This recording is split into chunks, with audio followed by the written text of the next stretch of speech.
Hey guys, I'm here to record my Harpy deck profile. This might be my first video on this channel.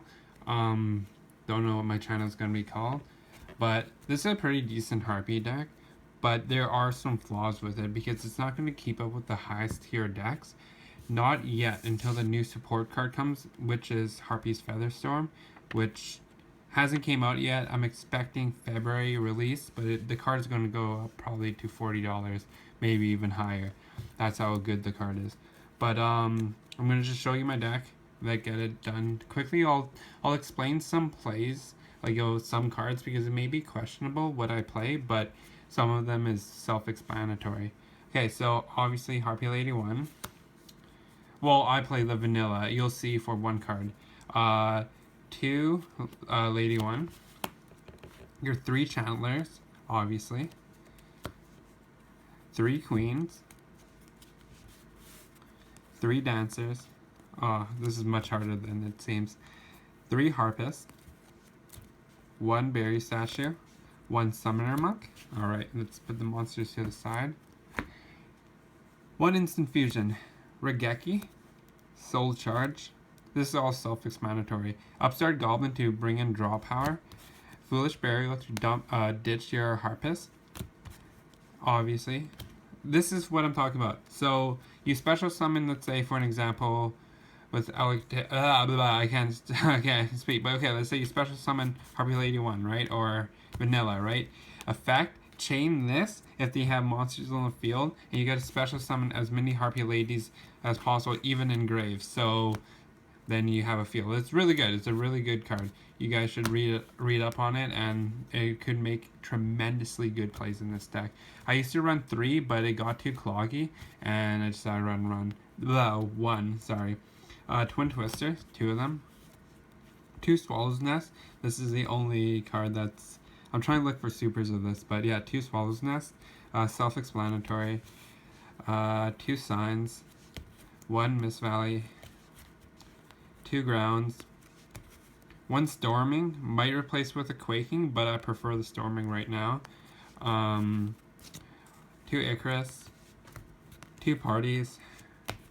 1 Strike, and 1 Warning. Alright, so hopefully that's all self-explanatory for everything. This deck's pretty decent, but like I said, like those high tier decks, it's gonna like prevent a lot of clog. Like at my locals, out of 5 rounds, I probably win half of them. So either 2 or 3 games, depends on the match. And I usually versus high meta decks. So let's go with the extra deck first. So Raid Raptor, Blade Burner Falcon, really good card. Pretty new actually. Sorry about my sleeves actually. I get them pretty fancy. Basically, if they have 3,000 above you, life points, you play this. This instantly becomes a 4,000 attack card. Then you attack into any monster, and then effect detach to, and basically pop. Let's say they have 3 monsters on the field, right? I attack into, let's say, Abyss. So I use effect detach 2. These 2 will get destroyed instantly. Pretty good card. This is a really good Harpy deck card. You guys should really invest into this. Cowboy, obviously, Cowboy for game. Abyss Dweller, self-explanatory. Roach, really good for first turn plays. It's a 50-50 what I play for first turn, but I play Roach if I know they have level 5 spam heavy decks. So I play this, and then they would have to go over this first. I'm going to show you guys my other first turn play actually. Okay. 2 Lightnings, obviously, self-explanatory. This is quite a broken card. Don't run 3, 2 is enough. 2 Ice Beast, really good card. Self-explanatory, but the thing is about this card is once you activate effect, let's say they'll remove their monsters or you destroy them. Once they activate another card, that's when it starts getting really messy. But this should be at 4K or around the 4K mark, but they could still pop it and all that. And your main XYZ, not really. I actually don't bring this out as much, but it's really good if you're at like sticky situations and you want to just stall out the game when they can't target. This is the best card to do it. 101, self-explanatory. Gobbles a monster. this is what I'm talking about plays here. Crooked Cook. So you play this, you use effect. Let's say play this first turn, set down your sign. You have an XYZ. You have Harpist's material. End turn or use effect whenever actually. Effect detach Harpist. Effect you basically nuke your field. It would be unaffected by any card's effects. So nuke your sign, goes engrave, end phase. This card's unaffected by any card effect. This cannot get Regeki'd anything. And you basically get your sign effect and Harpist effect. Only if you have the cards in hand to make the play. But let's say you have this with a full field, let's say whatever, like full field, okay?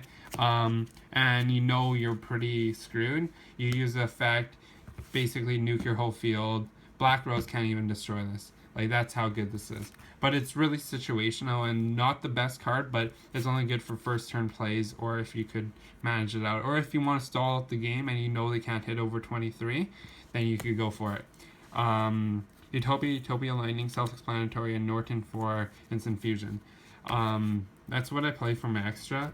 I was juggling other cards like Emerald and all that, but I noticed I didn't use Emerald as much. So this is what I side right now at my locos. So 1 Veiler, 2 Flying Seas, 2 Max Seas, 2 DD Crows, 3 Ghost Ogres. It's a good card now, but I might cut it down to replace it with an anti-spell. 1 Summoner Monk, I'm actually removing this as a filler spot. 2 MSTs, these are filler spots too. System Down and Vanities. Which one? Ghost Ogres, it's good. I would put 2 in the deck, but take out these 2, and the Summoner Monk, take this out and take these out. These are just fillers right now for my anti-spell and my Ghost Reapers, and then I would put an ABC Buster or whatever. But the thing is, what I noticed about this deck is, like, it's really hard to side in, like, because this whole deck is good. It works all together without any siding. Like, there's only a few cards you could side out, maybe a Summoner Monk, but you're taking the risk of, let's say you pull this first turn and you have like your barrier or just a useless card at the moment, maybe your sign and stuff. You're risking plays. Like, this card, there's barely anything to side out. Like I said, this is an optional card, but it works for what I'm playing, because some people may go with the cyber Harpy lady route, but I prefer for my play to spam. Like, basically it's a swarm level 4 deck, right?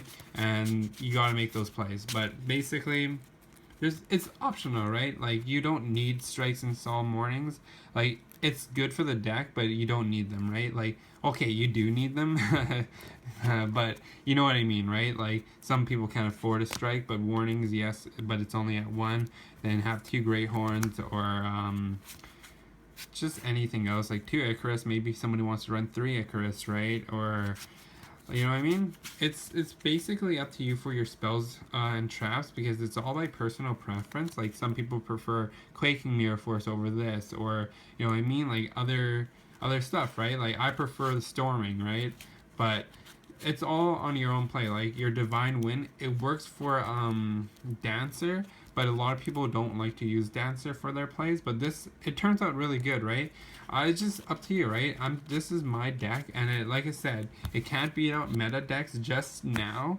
It can probably, depends on their draw, but when this card comes out, you run 3 of this, and then this is probably a tier meta deck. This is probably tier 2 at the most, but this card would make it really high. You could take out anything. This basically negates from hand if you have a Harpy on field. Just look it up. Harpy's Featherstorm coming out. It's in the OCG right now. But yeah, thank you guys for watching. Hopefully you guys enjoyed my deck profile of my Harpies. Like I said, it's a good deck. Right now it's really good. I win 3 out of my 5 duels in my tournament play locals. I do actually beat other high consistent decks. Like, sometimes I'm able to first turn bring out Barrier Statue, and then if I do that, I actually technically won the game right here. Barrier Statue, and then I have what did I do? Either Roach first turn, like that. Like, I did something like that, and basically they couldn't make plays, right? And then I just keep popping their back row and so forth, so on. They still pendulums and all that, but you know what I mean, it just slows down their gameplay because of that. There are some pendulums that are wind types, so watch out for that. And remember, a lot of people don't know what to do yet, but hopefully you guys do. The right moment to use Solemn Strike and Solemn Warning, right? With this age, you like never take out their first card they play. Always take out their boss monster, but sometimes you gotta take out their first card. You gotta really study the deck and know what you're playing. And same with what you're siding in, right? So like systems down for ABCs, I might run 2 system downs. You know what I mean? But that's quite an expensive card right now. But yeah, thank you guys for watching. Hope you guys enjoyed my Harpy deck. I'm gonna be doing other deck profiles of my friends' decks and so forth, so on. So if you guys enjoy it, maybe some dueling, unboxings, everything. So if you guys enjoy it, please leave a like and leave comments down below if you guys enjoyed my deck profile. And it's a really good deck. Make it on YG Pro. So thank you guys for watching. Thank you and goodbye.